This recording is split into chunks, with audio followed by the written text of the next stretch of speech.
porque un poco, pero no somos nuevos, ¿verdad? Aprendiendo la palabra para nosotros, a mí me confunde a veces un poco las cosas, no quiero interrumpir.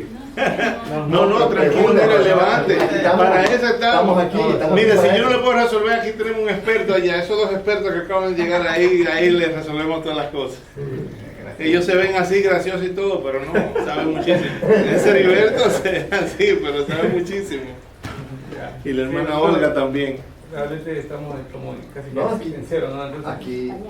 da pena interrumpirlo. No tenga pena. Porque ustedes están ya como avanzados, ¿no? Y no quiero... Oh, No, estamos avisados, no. Nunca terminamos de aprender. El Señor nos puede hablar con un versículo todo el año. Okay. Sí, no, nunca es tarde. No tenga pena. No Al tenga contrario, no tenga muchas pena. veces de las preguntas que ustedes pueden hacer. Saca de la duda uno. Confirma lo que ustedes deberían saber. Claro. Ok, está bien, gracias. Aquí estamos todos para aprender. No. Sí. Entonces, en el capítulo, bueno, volviendo entonces a... Al principio, ¿no? En el principio... en el principio, el verbo era con Dios y el verbo era Dios. Juan capítulo 1, que se relaciona y se parece bastante a cómo comienza Génesis. Volviendo para atrás, hay un contexto judío. Digamos, todos ustedes son judíos, ¿verdad? Todos son judíos. Entonces, el Señor eligió un pueblo. Y Él eligió al pueblo hebreo. Que esos son los judíos, vamos a decirle así, para simplificar las cosas. Que fueron los que Él sacó de Egipto y lo trajo al desierto para adorar. Y luego entonces lo trajo a la tierra prometida. Luego el Señor le dijo en esa promesa, haciendo un pequeño recuento súper rápido del Antiguo Testamento, el hombre pecó, Génesis capítulo 3. ¿Se recuerdan cómo pecó? Comiendo de verdad del fruto. Comiendo el fruto. Normalmente se dice que fue una manzana, pero no fue una manzana. La Biblia dice que fue que comió del fruto. Prohibido. Prohibido. Porque el Señor le dijo, miren, de todos estos árboles hermosos que ustedes tienen aquí, de todo pueden comer. Ahora bien, de este árbol, del bien y del mal, no coman. ¿Ok? Porque seguramente el día que ustedes lo hagan, van a morir. Por lo menos Estaba el otro árbol en el centro también, que era el de la vida eterna. Ese podían comer, nadie le dijo que no. Pero ese del bien y del mal, no coman. ¿Qué hizo la serpiente? Le dijo, sí, come, que decir que bueno. Entonces ellos comieron. Al comer, entonces eso trajo maldición para ellos. Y algo que el hombre podía hacer era pasearse ante la presencia de Dios sin problema. ¿Ok? No había miedo, no había ningún problema. ¿Ustedes se dieron cuenta de eso? Que ellos podían caminar sin problema. Y cuando el Señor le dice, Adán,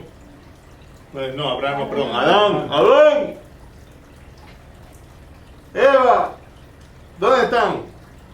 Estamos escondidos porque tenemos miedo. ¿Miedo? ¿Y por qué miedo? ¿De dónde les salía ese miedo a ustedes? Porque habían pecado.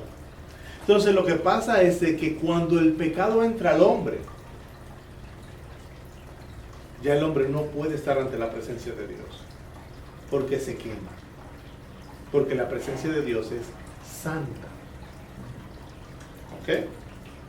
Ahora bien, la maldición, o vamos a decirlo así, el juicio, no la maldición, el juicio que vino sobre el hombre fue de que entonces a la mujer tú vas a dar a luz con dolor.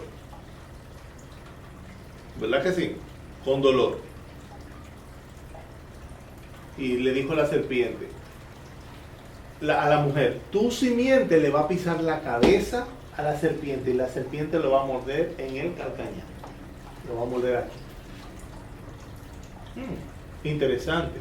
De ahí en adelante toda la historia que se va narrando es solamente buscando esa simiente. Y luego entonces comienzan procesos que se van desarrollando, se van haciendo, porque ahora ya para el hombre para calmar la ira de Dios es necesario que la sangre de algo vivo fluya. Porque el pecado del hombre ha contaminado toda la tierra. Entonces, porque yo necesito perdón de pecado, yo voy a matar a un cordero. Y esa sangre tiene que correr en el altar. ¿Ok? Ya le estoy pasando por todo el Antiguo Testamento. Después que pasa eso, que van buscando generaciones, ustedes van a ver que está la generación de Taré, la generación de Abraham, la generación de es buscando la simiente. La simiente se refiere a la descendencia de... La descendencia de dónde va a venir ese, porque hay una descendencia. De Eva se mencionan 3 hijos, hubieron más, pero se mencionan 3 hijos. ¿Se recuerdan de los 3 hijos? Habían 3 hijos. El primero era Caín, no. Caín, Abel. Abel. Caín, Caín y Abel. Abel. Abel. Caín, por envidia a su hermano, lo mata. ¿Y quién entonces? Nace otro niño. Set. Entonces la simiente que se sigue entonces ahora es la de Set. Y luego así entonces usted va mirando que todo se va relacionando luego cuando usted se junta todo eso. Bueno, la cuestión es que muchas cosas van pasando y el Señor le va dando instrucciones a ellos de cómo deben de adorarlo, cómo deben de hacer los sacrificios, cómo deben de presentar las cosas. Y lo va presentando así una por una, y por eso son tan largo y tan tedioso. Porque como... Ajá. Disculpe, una pregunta. Claro.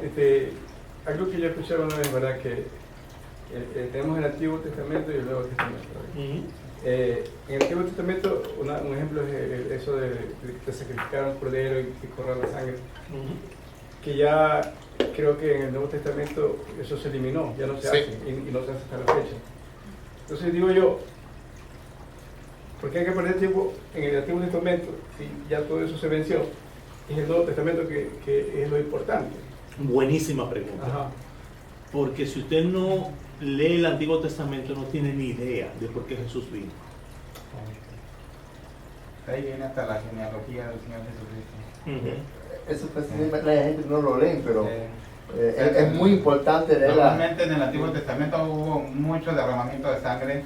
Sí, Normalmente habla de muchas batallas, derramamiento de sangre, de victorias, habla de muchísimas cosas, pero de ahí viene, como dice el pastor, o sea, si no empieza uno desde, por eso dice en Génesis, en el principio, lo que estamos hablando, ahí está la respuesta, en el principio, tenemos que empezar de abajo para arriba. Obviamente ya el Nuevo Testamento es prácticamente cuando vino el Señor Jesucristo, pasó a abolir todo lo que pasó, que es abolir, que todo quedó atrás, Claro. y empezó algo nuevo. Pero si uno no entiende ese viejo, es imposible Poder comprender lo entender nuevo. el Nuevo Testamento.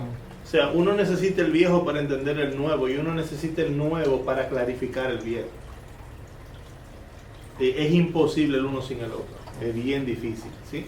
Y agregar también, es que está claro que los judíos en Israel se quedaron en el Antiguo Testamento todavía. Sí. Nosotros, sí, así que Sí. ellos no han sacrificado todavía hasta que se construya el tercer templo, que eso es otra historia, pero bueno. Sí, eso ya Pero viene, eso puede para allá, no tan lejos. Pero bueno, ellos se quedaron ahí Esos son los todavía. que uno escucha muchas cosas, ¿no? Sí. Y una de las cosas que escuché de que entonces son ellos los que creen que Jesús nunca no ha llegado todavía. Ellos esperan Hasta al la fecha. Mesías, ellos no reconocieron a Jesús como el Mesías. Están esperando a... ¿Se recuerda cuando leímos en Juan capítulo 1 versículo 12? ¿Alguien se recuerda de eso? Juan, ¿puede leer por favor Juan 1:12? ¿Qué dice? Ajá, perdón, el 11, el 11. ¿Qué dice? El 11, tenemos aquí. La El palabra 11 vino dice. a vivir a este mundo. No, el 1:11. Ese, uno. Ajá, sí, él dice que la palabra Vino a vivir a este mundo, pero su pueblo no lo aceptó.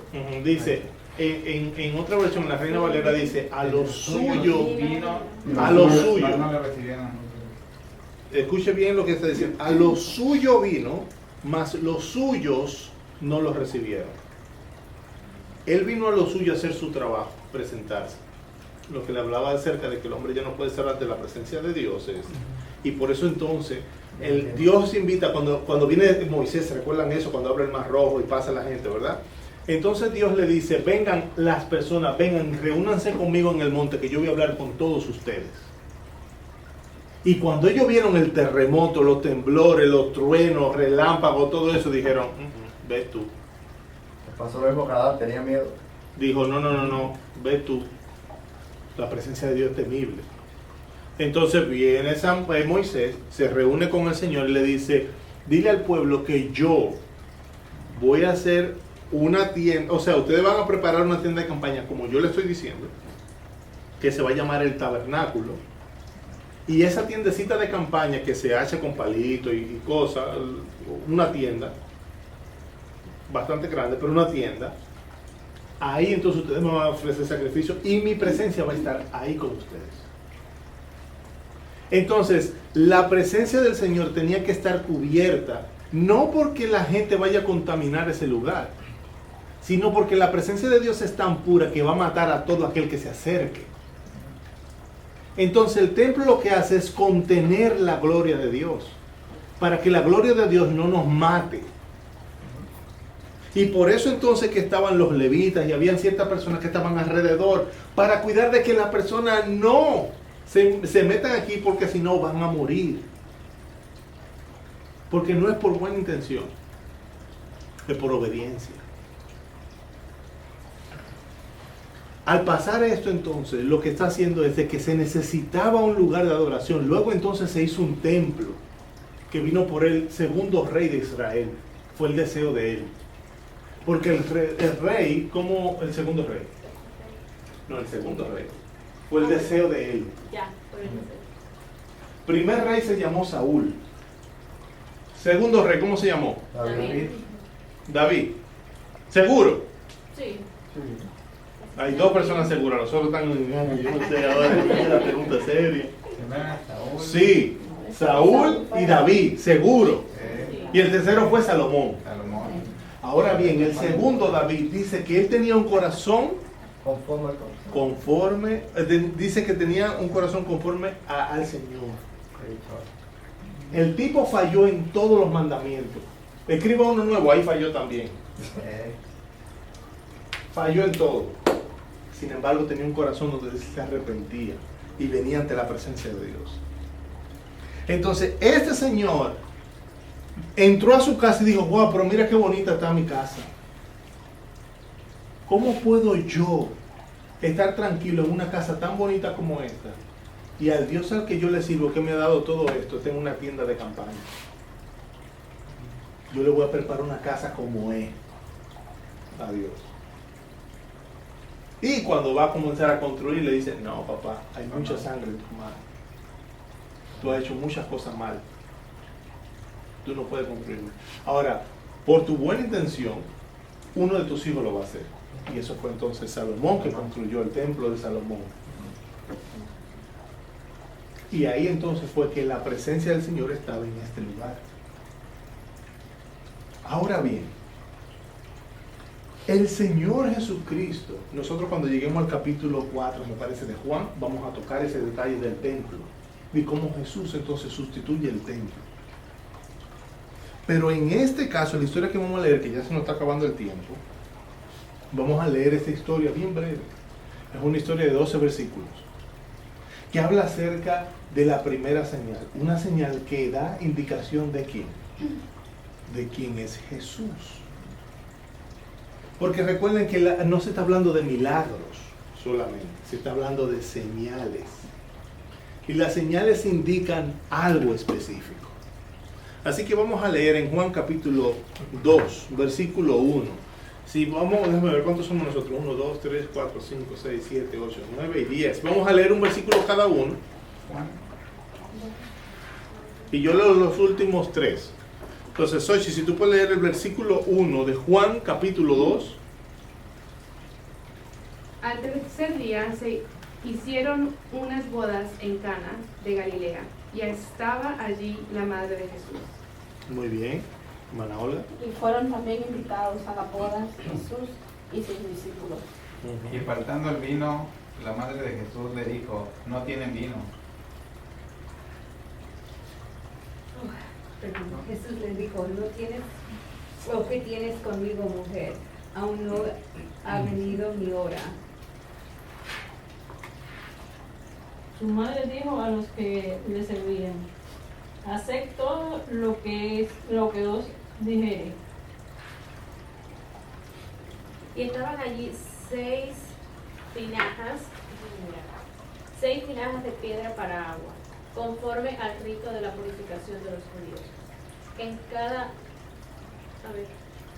En cada una de las cuales cambian 2 o 3 cántaros. Jesús les dijo a los sirvientes: llenen de agua esas tinajas. Los sirvientes llenaron las tinajas hasta el polvo. Versículo 8. Entonces les dijo: sacad ahora y llevadlo al maestresala. Y se lo llevaron. Cuando el maestresala probó el agua hecha vino, sin saber el de dónde era, aunque lo sabían los sirvientes que habían sacado el agua, llamó a la esposa. Un anfitrión, este fue el mensaje que dio este hombre. Un anfitrión siempre sirve el mejor vino primero, le dijo. Y una vez que todos han bebido bastante, comienza a ofrecer el vino más barato. Pero tú has guardado el mejor vino hasta ahora. Esta señal milagrosa en Caná de Galilea marcó la primera vez que Jesús reveló su gloria. Y sus discípulos creyeron en él. Después de la boda se fue unos días a Capernaum con su madre, sus hermanos y sus discípulos. La boda de Caná. Cuando nosotros vemos esa historia, ¿qué ustedes ven? ¿Qué les llama la atención de esta boda? ¿O qué les llama la atención de lo que pasó? A mí me llama mucho la atención de que la mamá de Jesús, o sea, María, ella sabía que Jesús podía hacer un milagro. Podía solucionar el problema de la boda. Cuando Jesús le respondió a su madre, le dijo: aún no ha llegado. Aún no ha llegado mi tiempo. ¿Qué más le llama la atención a ustedes?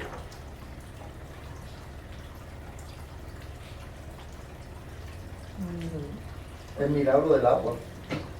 Que el milagro del agua que y la cantidad de testigos que hubieron. Porque hubieron personas, los sirvientes, que estoy seguro que eran varios. Porque el contexto, normalmente una boda judía dura una semana, es lo que más o menos dura, entonces tiene que haber habido bastante gente y muchos tienen que haber visto todo eso. Entonces el contexto de las personas que echaron el agua y cuando probaron ese, no sé, La calidad del vino. Sí, la calidad del vino. La calidad del vino. La hermana Olga le dio preciso. La calidad del vino. ¿Por qué la calidad del vino? Si nosotros vemos, por ejemplo, ¿qué fue lo que le dijo el maestresala en el versículo 10? Que todo el mundo sirve el vino bueno al principio. Al principio, ¿verdad que sí? Porque todo el mundo tiene su gusto. Sí, está bien, tú tienes el gusto, ¿verdad? Pero cuando ya tú estás, como dicen en mi país, caliente. Caliente, porque venga. Que ya tú estás caliente, ya todo te sabe a agua.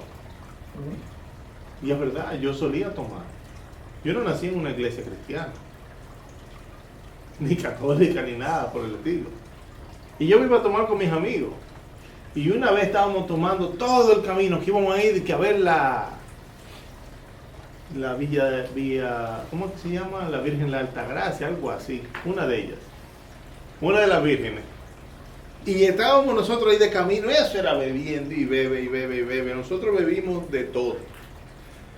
Y obviamente dejamos lo más malo, lo más barato para el último, porque ya todo te sabe igual. Hasta que se me ocurrió tomarme una copita de algo que se llama clerén. Clerén es una bebida que hacen en los patios, que es una bebida haitiana que la hacen de la caña de azúcar. Esa cosa, yo a pesar de que tenía la lengua contenta, anestesiada, yo hice así, fue una copita nada más, una cosita así, hice así. Y cuando bajé la cara me bajaron 2 lágrimas así, porque era como un gato que estaba bajando así. Eso es 100%. Cortándome. Caña. Y me senté ahí tranquilo así, hasta que llegué. Estaba bien anestesiado. Me quedé así yo tranquilo, ya de ahí agua nada más, de ahí para allá agua. O sea, eso fue a otro nivel. La cuestión es que el hecho de que el maestresala pudo reconocer el vino, pero lo importante fue lo que él dijo. Lo que él dijo fue: un anfitrión siempre sirve el mejor vino al primero. Y una vez que todos han bebido bastante, entonces le da lo más barato. En este caso está diciendo, ¿se recuerdan lo que pasó en un principio? El Señor le dio el tabernáculo y los sacrificios a las personas fue una curita, fue algo temporal. Porque la muerte de un cordero solamente te perdonaba a ti por los pecados de un año. Y te cubría los pecados. Un año, solamente un cordero. Tú sabías que habías hecho algo mal, entonces tú venías y traías una ofrenda de paz, que era una paloma, una gallina, algo, lo que sea que estaba ahí, porque había unos renglones, ¿verdad? De cosas dependiendo. Había un pecadómetro, que te medían el nivel de pecado, entonces te decían entonces el nivel de cosas que tú tenías que sacrificar. Pero el sacrificio que se hacía una vez al año, si la familia era corta, entonces se repartía en varias familias y todos ponían básicamente traspasaban sus pecados al animal. Entonces ese animal era tomado y sacrificado, así como era.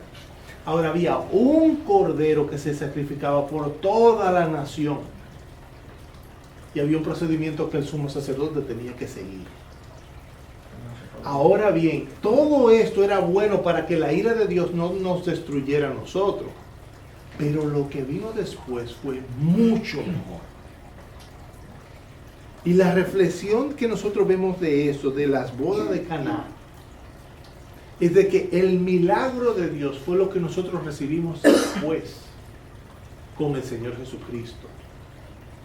Lo que parece simple y común como el agua, vino a venir a ser el vino más cotizado, el más preciado, el más valioso.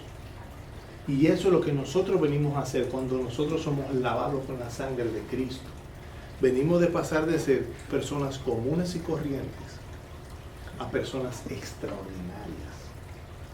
No por nosotros, sino por el milagro que Él hizo. Amén. Entonces la próxima semana, con la ayuda del Señor, vamos a ver otro temita que pasa inmediatamente después, que es cuando Jesús despoja el templo, comienza a limpiar el templo. Y en un momento en que Jesús se le cruzaron los cables, los apellidos se le cruzaron ahí, y comenzó a sacar a la gente a palo, básicamente. Pero vamos a ver por qué. Y ahí vamos a tener que ir a visitar nuestro amigo del Antiguo Testamento, para que nos explique un poquito más acerca de eso. Amén. ¿Alguna pregunta? No, se lo saben, entonces yo le voy a hacer preguntas a ustedes. ¿Qué creen? Sí, no, tampoco les gustó ahí. Bueno, pregúntale, nos quedamos cortos, mano. Pregunta y si podemos nos contestamos. Y Sí, si no, pues. Es que mira, hermano, cuando uno está estudiando la palabra y empieza a meterse ahí en ese libro histórico, esperar hasta el otro jueves se va a hacer algo. Oh, sí. Miren, hay una... Después que terminemos el libro de Juan, vamos a leer un libro histórico de la Biblia. Podemos ser Esdras, podemos ser Nehemías, el que usted quiera. El que ustedes quieran podemos hacer. Si quieren podemos hacer el de, creo que Nehemías. Y yo les voy a enseñar entonces cómo uno estudia un libro histórico en el Antiguo Testamento. Fantástico. Interesante. Es fantástico. Porque todo libro histórico tiene una forma en la que lo presenta. Hay un setup, que es algo que está pasando en el momento. Hay un carácter de una persona que es imperfecta, pero el Señor lo llama. Y en esa persona está el deseo de o lo hago o no lo hago. Esa persona tiene que tomar la decisión. Y una vez que recibe esa visión, ahora entonces va a hacer lo que el Señor lo mandó a hacer. En ese trayecto, Él está trayendo unas personas para cruzar una montaña, que es bien difícil. Ahora no soy yo solamente que estoy luchando para hacer la voluntad de Dios. Yo tengo que traer toda esta gente entonces ahora que vengan a cruzar esta montaña. Pero una vez yo cruzo esa montaña, entonces yo me voy a encontrar con algo maravilloso. De que mi carácter fue transformado y la gloria de Dios yo la pude ver. Si yo le pongo rápidamente, muy rápidamente, la vida de Moisés. ¿Cuál fue el setup? ¿Cuál fue la preparación del momento? La vida de Moisés. 40 años de desierto. No. De aventado al río. Exacto. De Moisés. Él nació y en el momento cuando nació, ¿qué estaba pasando? Estaba Matando a los Matando a niños. los niños, fue aventado al río, o sea, ¿Verdad que sí? Entonces él se crió en la casa de quién? del faraón. De Faraón. Chévere, ¿verdad? Se cree lo más rico. ¿Y luego qué pasó? El Señor lo Ella llamó. aprendió de todo. No. Algo pasó. Él Él mató a... mató a un egipcio. Porque en ese tiempo ya él sentía algo que Dios le había tratado. Miraba la injusticia que hacían. Ya Exacto. no Él se estaba sentía viendo la bien. injusticia, Y se reencontró con su pueblo también. pero mató a un egipcio. Sí. Porque se reencuentra con sus imperfecciones. Mató a un egipcio. Entonces había un flaw, había un problema en su carácter. No tenía control. No tenía control. ¿Y qué pasó después? Se fue para otro lado, escapó. Allá donde estaba, Dios lo llamó, ¿verdad que sí? Entonces tuvo el conflicto, donde él tenía que decidir, ¿lo hago o no lo hago? Luego, ¿qué pasó? Que él dice, sí, lo voy a hacer. No, pero Jesús lo convenció. O sea, él lo quería y le enseñaba. Los pretextos. Lo quería. Claro, todo, ¿verdad? Claro, porque él estaba en la duda, pero él tenía que tomar una decisión. Luego que él tomó la decisión, ¿qué pasó? Regresó. Regresó, De donde se había corrido. claro. Y ahora, ¿qué él tenía que hacer? Tenía que enfrentar. Enfrentar que un problema grande que había ahí. a su pariente. Había un problema grande. Y luego que sale de ahí, entonces, ¿qué pasó? Él saca el pueblo. Y ahora aquí. Lo sigue otro problema cuando van detrás de ellos. Luego, exacto. La historia se presenta, es una manera, déjame ver, yo lo escribí por aquí. Lo primero que pasa es el plotline, la dificultad, luego entonces tenemos el deseo de restauración, pero inmediatamente de la restauración viene lo que es la oposición. Hay una oposición para que uno no pueda desarrollar ese plan. Si uno puede vencer esa oposición, entonces tiene restauración. Y eso fue lo que ellos pasaron. Ellos tuvieron que vencer Egipto para poder llegar a la tierra prometida. Pero ¿por dónde tuvieron que pasar? Por el desierto. Y el desierto fue para sacar entonces Egipto del corazón del aire. Amén. Bueno, eso es ya, pero cuando terminemos este libro, eso no es para ahora. Eso viene en un rato. Pero esa es la cosa. Bueno, lo que nosotros hemos aprendido el día de hoy ha sido acerca de la boda de Caná y de que nosotros podamos tener ese encuentro con el Señor y que nosotros podamos poder reconocer de que el vino que nosotros recibimos hoy en día es mucho mejor que lo que nosotros habíamos tenido anteriormente. Amén. Vamos a orar. Padre, te damos gracias, Señor, por la oportunidad. Gracias por tu bendición, gracias por tu cuidado y gracias por tu amor. Mira, Señor, ahora que nosotros nos vamos para nuestros hogares, con descanso sobre nosotros y permite que podamos dormir toda la noche, Señor. Que podamos levantarnos con nuevas fuerzas, Padre. Y poder decir lo mismo que dijo el Master Sala, Señor, de que nosotros el día de mañana nos vamos a levantar con mejor fuerza y vamos a decir, el día de hoy me siento mucho mejor que el día de ayer. Así que, Padre, te damos muchas gracias, en tus manos nos encomendamos. Y a ti sea la gloria, Señor, porque solo tú te la mereces. En el nombre de Jesús. Amén.